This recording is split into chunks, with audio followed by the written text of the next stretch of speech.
Welcome friends to Harry Potter's Week, Day 4, Book 4. Today we are going to discuss Harry Potter and the Goblet of Fire, the most adventurous, the most interesting and the most important part of the Harry Potter series because here our antagonist Lord Voldemort rises again. So let's start with this most adventurous part. This book has 37 chapters. Harry sees a dream in which Lord Voldemort is 200 miles away and kills a muggle. And he plans to kill Harry too. Harry writes to Sirius about his scar hurting. Next morning, Dursleys receive a letter from Weasleys and Harry is allowed to go to the Quidditch World Cup. We get to know that Dudley is on a diet and everyone in the family follows it too. So Harry got help from his friends and he got cakes too for his birthday. Mr. Weasley comes by Floo powder to the Dursleys and Harry is taken away. The next day, they are joined by Cedric Diggory, their fellow Hufflepuff, along with Amos Diggory, his father, so that they can travel to the World Cup. They use a portkey, which means any object given some powers enabling it to help those touching it to travel at a particular place. They find their tents on reaching there, which are enormous. Harry, Ron and Hermione find some of their schoolmates over there. Bill, Charlie and Percy, the Weasley brothers, joined by apparition, means to disappear at one place and reappear at the same time to another place.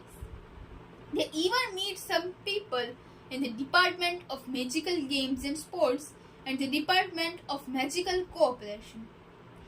Two of the people they meet were Ludovic Bagman and Bartholomew Crouch, who are significant in the later part of the story. They go to watch the World Cup at night. There they encounter the Malfoys. They even see a house elf, Winky. She was the house elf of Barty Crouch. Fred and George had waged a bet with Ludo Bagman that Bulgaria will get the snitch, but Ireland will win. And so happens. At night, however, there are Death Eaters attacking Muggles and Muggle-born wizards. Harry, Ron and Hermione rush to hide themselves when Harry finds that his wand is missing. They hide near the tree, where they find a green serpent-shaped dark mark in the sky. It was Voldemort's mark. The three of them they found at that place. Plus Harry's wand was used to create this mark. Hence they become one of the serpents. But they find that Winky was at the place where this took place. And she even had Harry's wand. So Barty Crouch dismissed her from their services. At Hogwarts, they get Professor Alastor Mad-Eye Moody as their new defense against the Dark Arts teacher. The students are informed by Dumbledore about the Triwizard Tournament, in which one student each from Hogwarts, Beauxbaton, and Durmstrang participates. They go through several tasks. Due to risk of death, the authority declared minimum age to be 17. The students of much other magic school arrived a day before Halloween. A goblet of fire was kept at the center with an age line as a boundary. Students can put their names inside. At Halloween, results are declared. Fleur Delacour from Beauxbaton, Victor Crumb from Durmstrang, and Cedric Diggory from Hogwarts. But even Harry's name was placed in Goblet of Fire, and he gets selected. And he too has to participate. He cannot understand why this happened. Ron stopped talking to him because he thought Harry had done something to pass that age line and did not tell Ron. Harry was very disturbed as Ron was not talking to him and even Slytherins were mocking him. Before the first task, Rita Skeeter, the reporter, came to take the champions' interviews. A few days before the first task, Hagrid calls Harry at midnight. Harry sees 4 dragons and Charlie Weasley and understands that the first task involved dragons. He uses the hint Professor Moody gives him. When it was his turn in the first task, he came to know that he had to take the golden egg, which was safe by the protection of the most terrible dragon, Hungarian Horntail, which he got due to toss. Harry uses summoning charm for his firebolt and rescues the egg. Ron makes up with him afterwards, thinking it was not Harry's fault at all. After this, Hermione leads Harry and Ron to the kitchen to know about the condition of the house elves working there, so she can work upon her organization SPEW, that is, Society for the Promotion of Elfish Welfare. Harry meets Dobby there along with Mr. Crouch's elf, Winky. After the first task, there is traditional Yule Ball. Harry and Ron have difficulty finding their partners, but at last manage to do so. Hermione was going with Krum, Durmstrang champion as well as famous Bulgarian seeker. Harry receives Christmas present from Dobby and then they have the Yule Ball.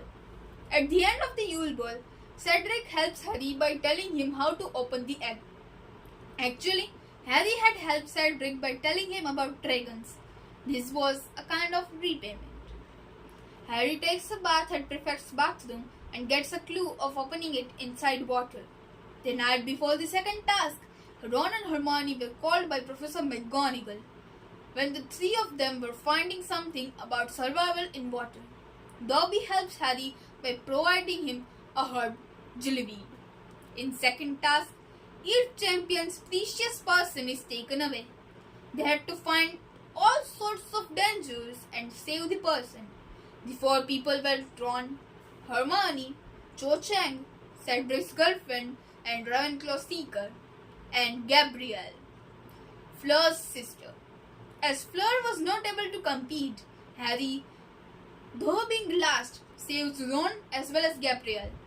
At the Hogsmeade visit, they meet Sirius, after which, for the third task, they were called at grounds on evening, and then Harry and Krum see Mr. Crouch maddened.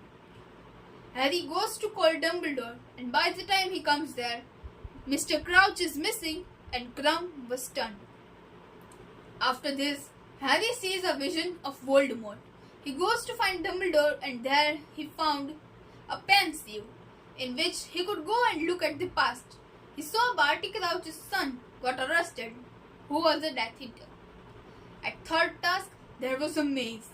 They had to tackle obstacles and reach the trophy, which was again a portkey. Harry and Cedric lifted together, but they were led somewhere else. There was Wormtail, Peter Pettigrew, along with the weak form of Voldemort. On Voldemort's orders, Wormtail kills Cedric. With the help of Voldemort's father's bones, servants' flesh, and enemies' blood, Voldemort revives. It was said in the book, "Bone of a father, unknowingly given, you will renew your son. Flesh of the servant, willingly given, you will revive your master. Blood of the enemy, forcibly taken, you will resurrect your foe." Harry and Voldemort share the same core of their bonds, which was Fawkes, Dumbledore's phoenix's feather. Hence, Voldemort cannot kill him. This was Priori Incantatem. Harry touches the trophy and along with Cedric's body, reaches there. He is taken by Professor Moody to his classroom, and when he is about to kill Harry, Dumbledore, McGonagall and Snape turn up. Moody turns out to be Barty Crouch's son. Moody was locked up. Whole truth came out. Barty Crouch's son has used Polyjuice potion, and it was he who had made Harry enroll in this, who had helped Harry everywhere so that he can reach the trophy and finally revive Voldemort. Harry then tells everything to Dumbledore and Sirius in the headmaster's office about what he saw, how Voldemort revived, everything. Then he goes to hospital, where he finds that Fudge the Minister of Magic, does not believe that Voldemort has resurrected. Actually, he could know that by giving him Veritaserum, the truth potion. But the thing was that for protection, Fudge brought with him Dementor. And when it reached near Barty Crouch's son, it sucked the soul out of him. So he was something worse than death. All of them returned to their homes. Harry gives his 1,000 galleons prize to Fred and George for their joke shop. And our story ends here. This is very tragic part, and the next part which will follow would also be very tragic. Thank you.